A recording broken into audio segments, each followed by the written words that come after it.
is still such a surprise to so many of us. Can't believe that this thing is really a thing. What is this thing? What is this thing? This narcissist thing, this narcissism thing, this narcissistic abuse thing. It's a real thing. It's a real thing. Like, it's a real evil thing, may I add. A lot of us had no idea until the thing revealed itself for what it is, for what it truly is. It's like an out-of-body experience when you finally see that this person, whoever it is in your life, this person has no love for you, has no empathy for you. They don't have it for themselves, clearly. And if it appears to be, it can't be real. Because if you love yourself, you wouldn't treat people so wicked. You wouldn't wish and pray, negative on people. And that's what narcissists do. The intention of narcissists is to rip you apart, is to stagnate you, is to hate on your progress. Some narcissists are so envious, they can't even open their mouth to acknowledge, give you credit. You can't get no kudos for nothing. Nothing you do seems to move them. And it's crazy because those same narcissists typically don't have nothing to show for life, but they are so busy hating on your life. Some are so delusional they compete where there is no competition. There is no competition. You are who you are, they are who they are. I mean, everyone is their own self. Narcissists can't seem to accept that.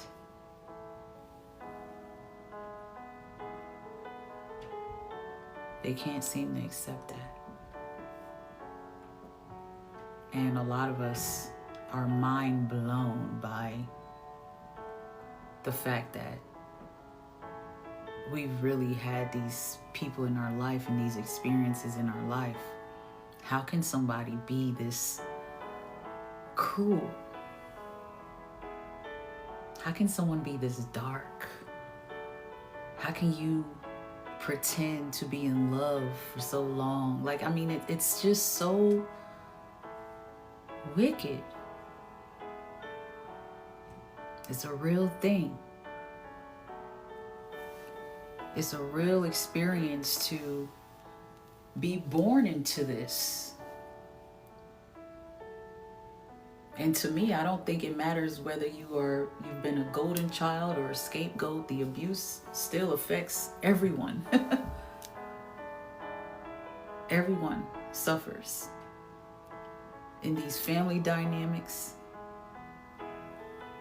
the relationships.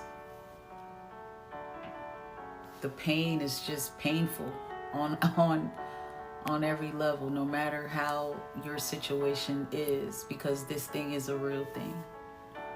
These people are really out here. These people are really, your parents and your siblings, your aunties, your guardians. These people are the closest people to you. These narcissists are typically the people that are supposed to love you the most, the ones you actually depended on. For some reason, they hypnotize you into believing that you can trust them like that. They'll rush you down that aisle.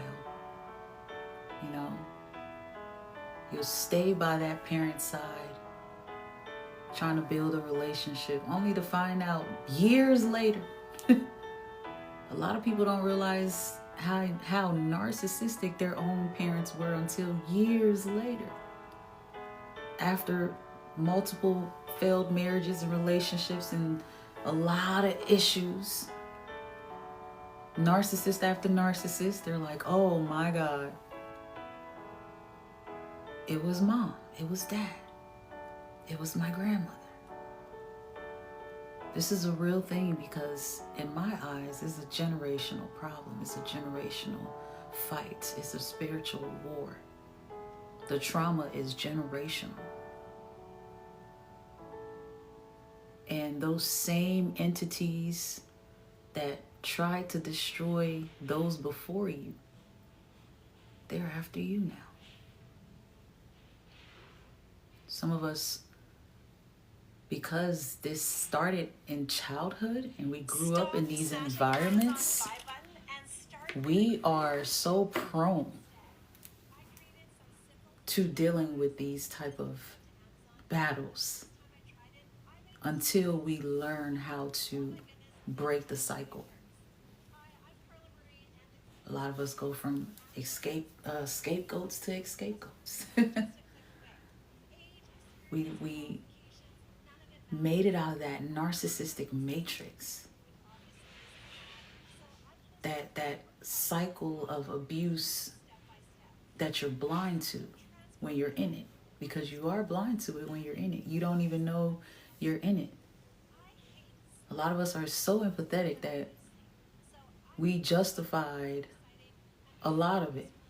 We normalized a lot of it. We overlooked a lot of it. We sympathized with a lot of it, only to find out that it was deception.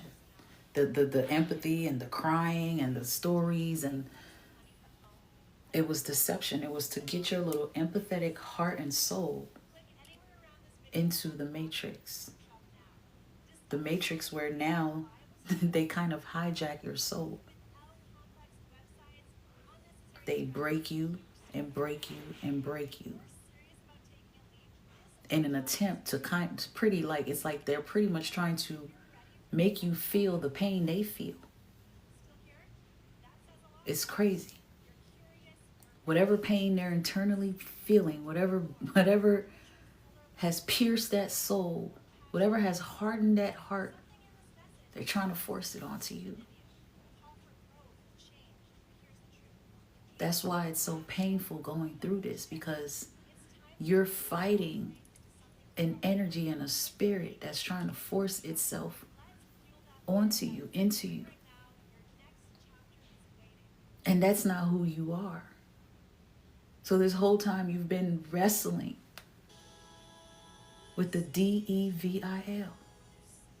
You've been tossing. You've been fighting. Because it was trying to overtake your spirit. That's another way of saying it was trying to dim your light. That's the whole purpose. It's dim the lights of your mom, your dad, your grandparents, your siblings maybe. A lot of you, you're the most unique one in your family. You're the gifted one.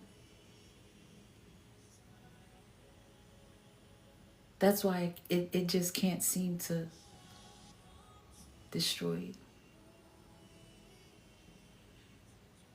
Something is happening to a lot of us because the awakening is necessary.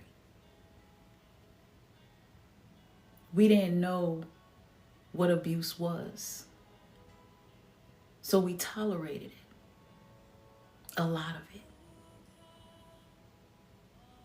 A lot of it. Thank God for God, because man, a lot of us, we should have lost our mind going through this. We shouldn't even be able to achieve much, but we still managed to get up every day and do it over and over and over and make it happen. We still managed to make others happy. That's a gift. There's something deep inside of you that no one can dim.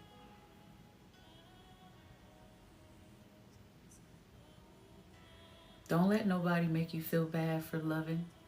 You didn't know what you didn't know. This thing really does exist. This thing really is there.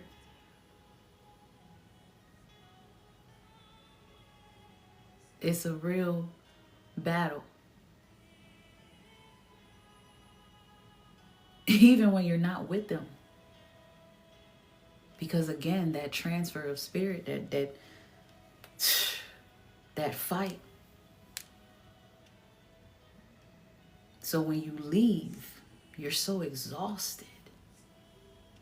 Mentally, you're drained. Emotionally, you're tapped out. You're confused. A lot of us have the gift where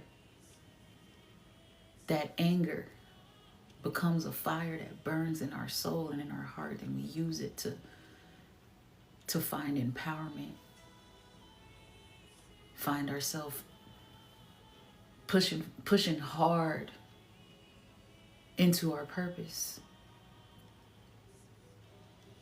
Because that disappointment and that pain is a different type of crazy motivation for some of us.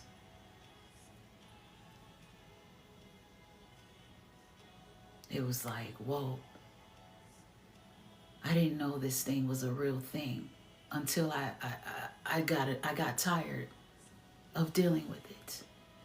I got tired of getting caught in that web, of getting caught in that trap.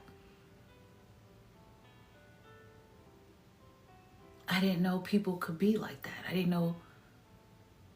know that this is what the Bible talks about. I didn't know that. All of that we're reading in that word is right here. It's happening right here, right before our eyes. This thing is a real thing. It's a real battle. It's a real fight. It's a real thing to survive and to keep surviving. For a lot of us, it doesn't stop. The fight don't stop because those demons in our family, ooh, it's serious. It goes deep. That war, that ooh, it's deep. You got a mighty call on your life to break that cycle. And that's why for a lot of us, that pain got transformed into something dangerous. That pain, it changed everything about you. Inside and out. Because one thing about a real one, a soulful one, someone with a good spirit. I'm not talking about no one perfect, because ain't nobody perfect. But there's some good, beautiful souls out there. There's some genuine angelic souls out there. And one thing about trying to bamboozle someone like that, because that's God's child you're playing with. Ooh. See, they think they're playing with your life, but what God is doing is He's refining you. He's refining you. Some of us, the narcissistic abuse that we have overcome and survived, if we were to tell you our story, you would probably cry for us. You would probably ask, how are you still here? How did you make it? Some of us stories so brutal, we don't even remember certain parts of it because our brain has just kind of trained itself to forget certain things. That's how traumatic it's been. This thing is a real thing. And it comes with real lessons. You were highly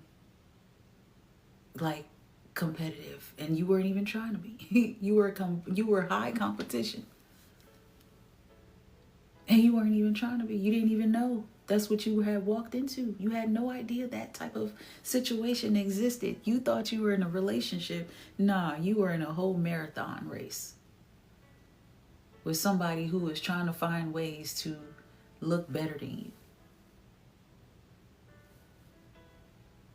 or find ways to just bring you down. Your whole circle of friends, will be just dismantled. They'll isolate you from family and support. They'll treat you so bad, you will start slowly, stop taking care of yourself. It's intentional. You can get dressed, dolled up, look beautiful, and they'll lie and tell you you don't look good. Just because they had their haterade that day. And they can't admit that, letting you go out there with your beautiful self, someone is going to see you and be drawn to you and have high interest. They don't want that. They don't want to see that. They can't stand that. That narcissist knows how beautiful you are. They know how handsome you are. That's why they did everything in their power to try to destroy that. Everything. Everything the narcissist does is intentional to destroy you. Because they know how magnificent you truly are. They were drawn to that in the first place. You just had no idea that the smile you had that they were so intrigued by, and your voice and all that stuff, you had no idea all of that was going to be the same thing they were going to use against you, to hate on you, end up hating on you about. You had no idea. Because trust me, guys, I refuse to believe that had you known what you were dealing with, that you would have continued to deal with it, that you would have continued to walk down that aisle, that you would have, continued to live with them, continued to put up with them. You would have went that far. I doubt it. They're master manipulators. They deceive. That's what they do for a living. They do it in their sleep. They do it in their sleep. You had no idea this type of filth was a thing. I think for a lot of us, especially those of us who've had relationships with narcissists, one of the hardest parts was accepting that this person really is that. Like, this person checks off on the list of all these characteristics. These videos are matching up. Like, this person is that. I'm married to this. I'm living with this. I was raised by this. Like, this is that. And you think about all the times you had with these people and all the conversations and all the things you've been through and all the, it just, and everything just, oh,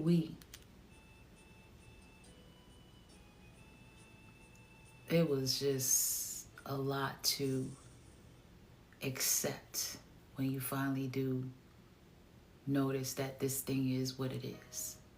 When you can't doubt it anymore. Now at this point, there's no like, oh, I felt the red flags. Now it's like, I see it.